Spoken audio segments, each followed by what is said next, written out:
பூட்டின வீட்டுக்குள்ளே வந்தார். நான் உங்களை பார்க்கறதுக்கு உள்ளே வந்தேன்னா நீங்கள் வெளில போகும்போது நான் இருக்கிறத பார்க்காம பூட்டிட்டு போயிட்டு அப்படின்றான். அப்புறம் என்னடா விஷயம்? ஒன்றும் இல்லை. என்னடான்னா பார்த்தா தொடை இடுக்கல வெண்ணப்பானையை வச்சு நின்றுட்டுருக்கு. ரகசியமாக யாருக்கும் தெரியாமல் நடந்தால் வித்தியாசமாக ரோபோ மாதிரி நடக்கிறான். என்னடா கிருஷ்ணா அப்படி நடக்கிற? இல்லை மாமி 2 நாளாக நெறி கட்டின்னு இருக்கு, வேறு ஒன்றும் இல்லை. காலு அகட்டி அகட்டி தான் ஒரு மாதிரி நடக்கிறான். என்னடா அப்படி நடக்கிறானே அப்படின்னு பார்த்தா அதுக்குள்ளே ஏதோ வர. சரி மாமி அந்த பக்கம் போயிடலாம், வேகமாக ஓடலான்னு பார்த்தா கீழே சட்டி விழுந்து உடையிறது. அதை வேற பீதாம்பரத்தை வச்சு மறைக்கும். என்னடா சத்தம் கிடையாது? ஒன்றும் இல்லை மாமி, நெறி உடஞ்சி சரியாக போயிடுது அப்படின்றான். நெறி கட்டினது சுளுக்கு இருந்தது, சுளுக்கு சரியாக போயிடுது. ஐயோ சொல்கிறது பையன் ஆச்சரியம். அதே போல இங்கே பீதாம்பரத்தை கொண்டு கீரை மறைச்சி வச்சிருக்கான். உடனே அந்த அர்ச்சகர் அதை எடுத்து கொண்டு போய் மாதவேந்திரபுரி தன்னை மறந்து நாமஜபம் பண்ணிட்டு இருக்கார், கதறி அழுதுன்னு இருக்கார். கிருஷ்ணான மன்னிச்சுடு, கிருஷ்ணான மன்னிச்சுடுறா. தெரியாதனமா அப்படி பாயசம் கேட்டுட்டேன்டா, எனக்கு இந்த ஆசை வேண்டாண்டா. மற்ற இனம் காமங்கள் மாற்றேலோ ரம்பாவாய், உந்தன்னோடு உறவேல் நமக்கிங்கு ஒழிக்க ஒழியாது. அதனால மற்ற இனம் காமங்கள் மாற்று கிருஷ்ணா. எது மேலேயும் ஆசை வேண்டாண்டா, எந்த ஆசையும் வேண்டாண்டா. நகை ஆசை வேண்டாம், பெருமை ஆசை வேண்டாம், பண ஆசை வேண்டாம், ஸ்திரீ ஆசை வேண்டாம், புருஷ ஆசை வேண்டாம், சம்சார ஆசை வேண்டாம், ஒரு ஆசையும் வேண்டாம். கிருஷ்ண ஆசைன்ற ஒன்று பிராதான்யமாக இருக்கட்டும். கிருஷ்ண ஆசை இருக்கட்டும். கிருஷ்ணனோட ஆசைகளுக்கெல்லாம் பண்ணும்படியாக சரீரம் இருக்கட்டும். அவன் நன்னா படிக்கணும்னா நன்னா படிக்கணும், அவன் நன்னா சாப்பிடணும்னா நன்னா சாப்பிடணும். அவன் ஆசை. நமக்கு கிருஷ்ண ஆசை இருக்கணும். கிருஷ்ணனுக்கு நம்ம இடத்துல என்னென்ன ஆசை உண்டோ அதெல்லாம் நம்ம பூர்த்தி பண்ணணும். அதுக்கு தான் இந்த ஜென்மா. நன்னா ஞாபகம் வச்சுக்கோங்க. ஏதோ நம்ம ஆசைகள்லாம் பூர்த்தி பண்ணிக்கிறதுக்காக இந்த ஜென்மா இல்லை.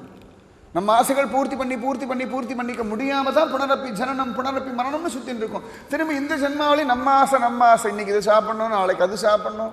அவன் ஆசை. நன்னா ஞாபகம் வச்சுக்கோங்க. கிருஷ்ணனோட ஆசையை இந்த ஜென்மாவில் பூர்த்தி பண்ணணும். என் குழந்தை இப்படி இருக்கணும், எங்கள் ஆத்துக்காரர் இப்படி இருக்கணும், என் மனைவி இப்படி இருக்கணும். கிருஷ்ணா ஓ இஷ்டப்படி அவள் இருந்தால் போதும், அவ்வளோ. அப்படி இருந்து பாருங்கோ, அப்படி பிரார்த்தனை பண்ணி பாருங்கோ. எல்லாரும் சமத்தா இருப்போம் ஆற்றுல, பிரச்சனையே கிடையாது. எல்லாரும் அவாவா தன்னிஷ்டப்படி நடக்கணும், தன்னாசைப்படி நடக்கணும். தன்னிஷ்டம் பூர்த்தி ஆகணும்னு பொழுதுதான் சிரமங்கள் உண்டாகிறது. அவனிஷ்டம், அவனோட ஆசைப்படி ஜீவிக்கணும், இவ்வளவுதான். நடக்கிறதா இருக்கட்டும், பேசுறதா இருக்கட்டும். கரிஷ்ய வச்சனம் தவ. அர்ஜுன் அழகா சொல்ற, நீ என்ன சொல்றியோ பண்றேன்டா கிருஷ்ணா. நீ என்ன சொல்றியோ, யுத்தம் பண்ணணுமா பண்றேன், யுத்தம் பண்ண வேண்டாமா பண்ணல. பீஷ்மர் மேல அம்பு போடணுமா போடுறேன். பீஷ்மர் பரமபாகவதர், அவர் மேல அம்பு போடுவாளா? பீஷ்மர் மேல அம்பு போடவே படாது சாஸ்திரப்படி பார்த்தோம்னா. பரமபாகவதர் கிருஷ்ணன் போடுறா, பீஷ்மர் மேல அம்பு போடுறா, அதனாலேயே ஜம்முன்னு போடுறான். இத்தனைக்கும் நேரடியாக கூட போடல, சிகண்டியை முன்னாடி வச்சுட்டு பீஷ்மர் அம்பு போடாத சமயத்தில் அர்ஜுனன் போடுறான். ஆனால் சிகண்டி ஸ்திரீயா இருந்து புருஷனா மாறினவன். அதனால அவனை முன்னாடி வச்சுட்டு பீஷ்மன் அம்பு போட முடியாத சமயத்தில் அர்ஜுனன் போடுறான். ஏன்னா கிருஷ்ணன் சொல்லிட்டான், போட சொன்னா போட்டாச்சு, அவ்வளவுதான். கரிஷ்யே வச்சனம் தவ. இது சரி, இது தப்பு, இது பாபம், இது புண்ணியம், இது நியாயம், இது அநியாயம், இது தர்மம், இது அதர்மம், ஒரு சிந்தை நம்ம பண்ண வேண்டாம். சர்வ தர்மான் பரித்யஜ்ய, எல்லா தர்மத்தையும் விட்டுடுங்க. எல்லா தர்மத்தையும் போட்டு குழப்பிக்க வேண்டாம். கிருஷ்ணா உன்னிஷ்டம், உன்னிஷ்டம், அவ்வளவுதான். பத்மநாபர் கோவில் ஒவ்வொரு நாளைக்கு ஒவ்வொரு மாதிரி ஏறி இறங்குறோம்.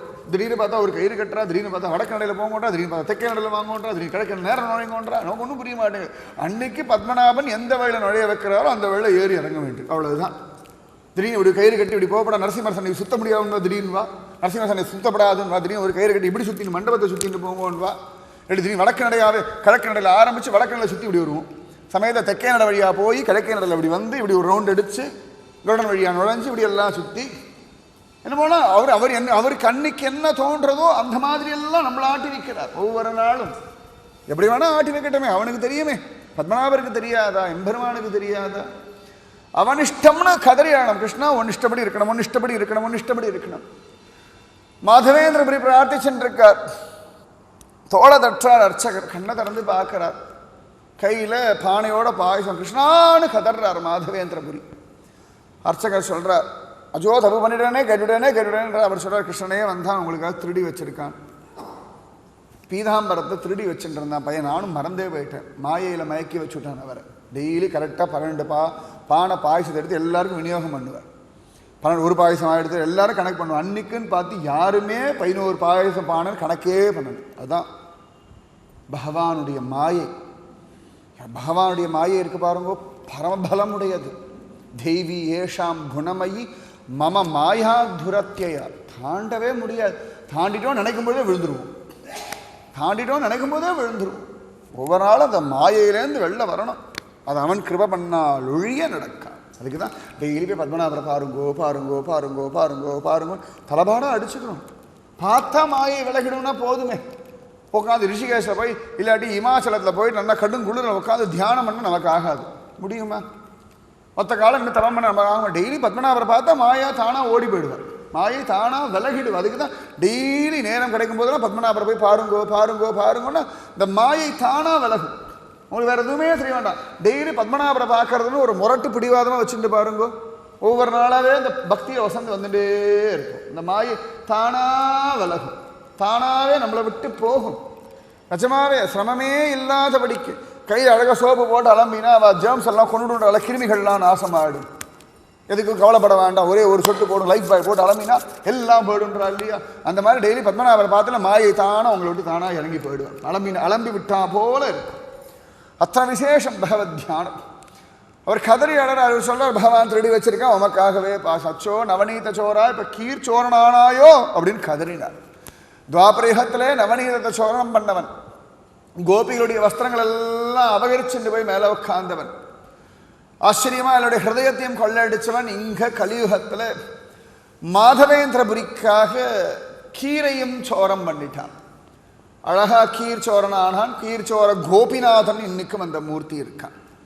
அந்த கீர் சோர கோபிநாதன் அவ்வளவு விசேஷம். கலியுகத்தில் ஒரு அர்ச்சாவதார மூர்த்தி, கோவில் இருக்கிற ஒரு மூர்த்தி. துவாபரயுகத்தில் யசோதையின் வீட்டில் இருந்து கண்ணன் என்ன பண்ணணும் அதே லீலை அப்படியே பண்ணிட்டு ஆச்சரியமா மாதவேந்திரபுரியும் அந்த எம்பெருமானுடைய ஆச்சரியமான அந்த கீரை குடிச்சா. அதுக்கப்புறம் அந்த பானை சில்லெல்லாம் பத்திரமா வச்சுட்ட. கோபிகள்லாம் இந்த பாலையோ வெண்ணையோ சாப்பிட்டு பானையை உடச்சி போட்டுவிடுவான். அதெல்லாம் எடுத்து ஒரு மூட்டை கட்டி எடுத்து யசோதை காட்டுவான். பார்த்தியா உன் பிள்ளை உடச்சி போட்ட பானை, எத்தனை பெரிய பானை, எவ்வளோ சில்லாக கடைசியில் ஒரு மூட்டை பிடிச்சி இப்படி எடுத்துன்னு அவள் மூட்டை மாதிரி எடுத்துன்னு போவாள். எப்படி உடைச்சிருக்கான் பாருடி, இவ்வளோ பெரிய பானையை இப்படி உடைக்கிறான்னா நாங்கள் என்னடி பண்ணுறது இப்படி காட்டுவாளாம். அப்போ கூட யசோதைகிட்ட கொடுக்க மாட்டா, திரும்பி பத்திரமா எடுத்து ஆரத்தை கொண்டு வந்து வச்சுப்பாளாம். ஏன்னா கிருஷ்ணன் உடைச்ச பானை பத்திரமா வச்சுக்கணும். அது பெட்ரூமில் வேறு வச்சுப்பா, பீரோவில் வேறு வச்சுப்பா. அப்பப்போ நன்னா அதெல்லாம் வச்சுட்டு தான் இந்த 11 வருஷம் கழித்து மதுரா போன பிறகு அந்த உடஞ்சி போன பானை சில்லு, அவன் உடச்சி போட்ட மத்து, இல்லைன்னா அவன் அறுத்தெறிஞ்ச கயிறு, இதெல்லாம் ஒரு ஆதாரமாக வச்சுட்டு தான் கோபிகைகள் காலத்தை ஓட்டினான். வேறு ஒன்றும் கிடையாது. அவளுக்கு வேறு என்ன பலம்? கிருஷ்ணன் உடச்சி போட்ட பானை, உடச்சி போட்ட மத்து, இதெல்லாம் பத்திரமா சேகரித்து வச்சுன்னு, இது கிருஷ்ணன் உடைச்ச மத்து, இது கிருஷ்ணன் உடைச்ச பானை, இதெல்லாம் பத்திரமா வச்சுட்டு தான் கோபிகா ஸ்திரீகள் தங்கள் காலத்தையே கடத்தினார். அந்த மாதிரி மாதவேந்திரபுரியும் அந்த பானையை பத்திரமா வச்சுட்டார். ஒரு சித்தியில் பார்த்தார், அந்த பானையை பத்திரப்படுத்த பெரிய பாடாக இருந்தாலும் உடச்சி நன்னா உடச்சி கட்டி வச்சுட்டார் அங்கவஸ்திரத்தில். டெய்லி ஒரு பீஸ் வாயில் போட்டு சாப்பிட்றது. சரீரத்தோட கலக்கட்டும், சரீரத்தோடு அந்த பானை துண்டு கலக்கட்டும். எப்படியும் சரீரம் மண்ணு தானே, மண் சுவற்றிற்கு மண்ணிடுகின்றேன் அப்படின்னு சார். மாரநேரி நம்பின்னு ஒரு சுவாமி அளவந்தாருடைய சிஷ்யர் பசிக்கிற சமயத்தில் ஆகாரம் வரல, உடனே வயல்வெளியில் இருக்கிற மண்ணை எடுத்து தண்ணியில் கரைச்சி கஞ்சி மாதிரி குடிக்கிறார். இப்போ ஆளவந்தார் கேட்குறார், என்னப்பா பண்ணுறாங்கன்னா, மண் சுவற்றிற்கு மண் இடுகின்றேன். இதே மண்ணால் உண்டான சுவர் தானே, அதனால் கொஞ்சம் மண்ணை உள்ளே போட்டு வைக்கிறேன் அப்படின்னா. பசிக்கு மண்ணை கரைச்சி குடிக்கிறோம். நம்மளாம் சாப்பாட்டில் மண் சீ அப்படின்னு, சாப்பாட்டில் ஒரு கல்லுன்னு எவ்வளோ கல்லுன்னு, ஒருத்தர் மண்ணையே கரைச்சி குடிச்சிருக்கார். அவ்வளோ சிரேஷ்டமான ஒரு தேசம், அத்தனை விசேஷமான சனாதனமான ஹிந்து தர்ம வைராக்கியசாலிகள் பல கோடி பேர் வாழ்ந்துருக்கிற ஒரு பூமி நம்முடைய பாரத தேசம். அவ்வளவு சிரேஷ்டம் அந்த மாதவேந்திரபுரி. அவர் ஆச்சரியமா அப்படி அந்த கீர்ச்சோர கோபிநாதனை அனுபவிச்சார்.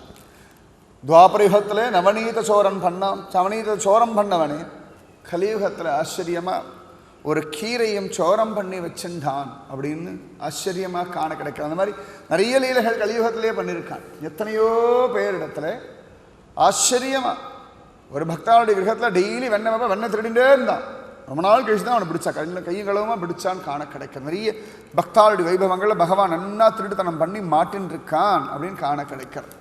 குருவாயூரப்பனே அழகாக ஒரு பையனோட பாதி பழம் சாப்பிட்டது கூட அது சுற்றினான்னு தெரியுமே, அழகாக அதுவே தோப்பக்கரணம் போட்டதெல்லாம் பார்க்குறோம் இல்லையா? அதனால் பகவான் அந்த மாதிரி அட்டகாசங்கள் நிறைய பன்னெண்டு தான் இருக்கான். கிருஷ்ண மாஹாத்மியம்ன்றது ஒவ்வொரு நாளும் ஒவ்வொரு க்ஷணமும் நடந்துட்டுருக்கு. நன்னா ஞாபகம் வச்சுக்கோங்க. ஒவ்வொரு க்ஷணமும் கிருஷ்ணலீலா இந்த தேசத்தில் நடந்துருக்கு, இந்த தர்மத்தில் நடந்துருக்கு. நம்ம அனுபவிக்கணும். அனுபவிக்கலே அப்படின்னா ஜீவிதம் நஷ்டமாயின்னு இருக்கு. இன்னைக்கு ஏதான ஒரு கிருஷ்ணலீலா அனுபவிச்சிடணும். ஒன்று நவநீத சோர லீலா, இல்லைன்னா யசோத மாதிரி பால் கொடுக்குற ஒரு லீலா, இல்லாட்டி தேவகி மாதிரி கர்ப்பத்தில் சுமக்கிற ஒரு அனுபவம், இல்லாட்டி வசுதேவர் மாதிரி தலையில் தூக்கிண்டு போகிற ஒரு அனுபவம், இல்லாட்டி கோபிகள் மாதிரி கண்ணனை குளிப்பாற்ற ஒரு அனுபவம், இல்லைன்னா கோபிகள் நம்மாத்துல வெண்ணையோ பாலோ திருடுற ஒரு அனுபவம், இல்லைன்னா கோபிகள் மாதிரி கிருஷ்ணனை போய் கம்ப்ளைண்ட் பண்ணுற ஒரு அனுபவம், இல்லைன்னா கிருஷ்ணனோட கோப குழந்தைகள் மாதிரி எனக்கு இது வேணும் அது வேணும்னு விளையாடி ஏதானும் ஒரு அனுபவம். ஒவ்வொரு நாளும், அது ஜனவரி 1 இருக்கட்டும், ஏப்ரல் 14 விஷுவாக இருக்கட்டும், உங்கள் பிறந்த நாளாக இருக்கட்டும், கல்யாண நாளாக இருக்கட்டும், புதுசாக வீடு கட்டின கிரகப்பிரவேச நாளாக இருக்கட்டும், புது ஆஃபீஸ்க்கு போன நாளாக இருக்கட்டும், புது ப்ரமோஷன் கிடைச்ச நாளாக இருக்கட்டும், இல்லாட்டி ஏதான ஒரு ஜாக்பாட் கிடைச்ச நாளாக இருக்கட்டும், எதுவாக இருந்தாலும் அன்னைக்கு ஒரு கிருஷ்ணானுபவம் இருந்ததுன்னா உங்கள் ஜீவிதம் பிரயோஜனம், இல்லைன்னா தண்டம். இல்லைன்னா அந்த ஜீவிதத்தில் ஒன்று அதுக்கு தெருநாய்க்கும் நம்ம ஜீவிதத்துக்கு ஒன்று பெரிய வித்தியாசம் இல்லை, இல்லாட்டி ஒரு மலம் திங்கிற பண்ணிக்கு நமக்கு ஒன்றும் பெரிய வித்தியாசம் இல்லை. ஒவ்வொரு நாளும் கிருஷ்ணானுபவம் லபிக்கணும். நல்லா ஞாபகம் வச்சுக்கோங்க. ஒவ்வொரு நாளும் பாகவத் ஏதானும் ஒன்று வாசித்தோம் அப்படின்னா அந்த பாவத்தில் போய் அந்த அன்னைக்கு அதை அனுபவிச்சிடும். இன்னைக்கு பாகவத் ஏதாவது சப்தாகம் கேட்குறோம், இல்லாட்டி ஏதோ ஒரு பாராயணம், அன்றைக்கி ஏதோ பாராயணம் வாசிக்கிறாளா, ஆச்சரியமாக வராகம் அவதாரத்தை வாசிக்கிறாளா, அப்போ போய் சளி சிந்தினா கூட சளி கூட வராகமூர்த்தியாக தெரிஞ்சுடுத்துனா பாக்கியம். சத்தியமாக சொல்கிறேன், அந்த பாவம் ஹிருதயத்தில் சம்பவிக்கணும்.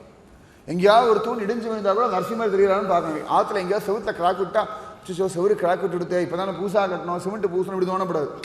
எங்கேயாவது நரசிம்மர் ஒழிஞ்சுட்டுக்காரன் அப்படி உள்ளே திறந்து பார்க்கணும். அந்த ஒரு பாவம் லபிக்கணும். அதுக்கு சிந்தையாமி ஹரிமேவ சம்பதம். விடாமல் ஹரிஸ்மரண பண்ணுங்கோ, நாமஜபம் பண்ணுங்கோ, பகவானத்தை பத்மநாபத்தை பிரார்த்தனை. பத்மநாபா இன்னைக்கு ஏதானும் ஒரு லீலை பண்ணுடா. இன்னைக்கு 1000 கேட்கிறாள் இல்லையா, இப்படி வேணும் அப்படி வேணும் அது வேண்டாம் இது வேண்டாம். பத்மநாபா இன்னைக்கு ஒரு லீலை பண்ணுடா. எனக்கு பாகவத்தில் ஒரு லீலையே பிரத்யக்ஷமாக காட்டு. நல்லா ஞாபகம் வச்சுக்கோங்க. ஒவ்வொரு நாளும் பத்மநாபர் இடத்துல இன்னைக்கு பாகவத்தில் ஒரு லீலையை காட்டுடா. ஒரு வேளை டிவியில் ஏதோ குருவாயூரப்பன் சீரியலோ ஏதோ பார்த்தா கூட பத்மநாபா இந்த மாதிரி ஒரு அனுகிரகம் எனக்கு பண்ணுடா. அந்த பாவம் வரணும். அது வெறும் சீரியலாக பார்த்து பிரயோஜனம் கிடையாது. சீரியல் நன்னா இருக்கு, அவன் நன்னா எடுத்திருக்கா, அது குருவாயூரப்பள்ளியில் நன்னா தான் இருக்கும். அவன் நன்னா எடுத்துக்கான்னு சொல்ல வேண்டிய அவசியமே நன்னா தான் இருக்கும். அது அவசியம், அது சொல்ல வேண்டிய அவசியமே. அந்த அனுபவம் பிரத்யக்ஷத்தில் கிடைக்கணும். கிரகத்தில் பகவான் விளையாடணும். யசோத மாதிரி கண்ணனை மடியில் வச்சுக்கணும். கோப குழந்தைகள் மாதிரி கண்ணன் தோள் மேலே கை போடணும். ஆசிரம நந்தகோபர் மாதிரி மடியில் வச்சுட்டு கொஞ்சணும். கிருஷ்ணன் பேசணும், கிருஷ்ணன் விளையாடணும். அது வந்துடுத்துன்னா ஜீவிதம் பிரயோஜனம். நன்னா ஞாபகம் வச்சுக்கோங்க. மீதி கிருஷ்ண மகாத்மியம் நாளைக்கு ஒவ்வொரு நாளைக்கு ஒவ்வொரு விதமாக பகவான் எடுத்துகிட்டு போகிறான். இன்னைக்கு யசோதையோடது ஆச்சரியமாக நவநீத சோர லீலை, நாளைக்கு என்ன லீலை தெரியாது. இந்த கிருஷ்ண மகாத்மியத்தில் ஒவ்வொரு நாளும் துவாபரயுக விஷயம், கலியுக பக்த வைபவம் ரெண்டும் கலந்து ஒரு கிருஷ்ண மகாத்மியம்.